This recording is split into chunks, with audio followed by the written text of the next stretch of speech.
മാനവരാശിക്ക് ഗുണമായിട്ടും അനുഗ്രഹമായിട്ടാണ് വിശുദ്ധ ഖുർആൻ ഭൂമി ലോകത്തേക്ക് അവതരിപ്പിച്ചത്.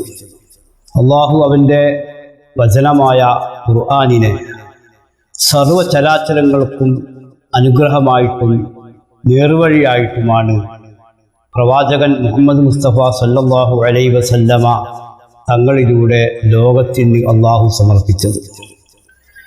ഖുർആൻ മൊത്തമായും ലൈലത്തുൽ ഖദ്ർ എന്ന് പറയുന്ന വിശുദ്ധ രാവിൽ ഒന്നാം ആകാശത്തേക്ക് അള്ളാഹു തആല എല്ലാ ഖുർആന്റെ വചനങ്ങളെയും ആശയങ്ങളെയും ആയത്തുകളെയും ഇറക്കി.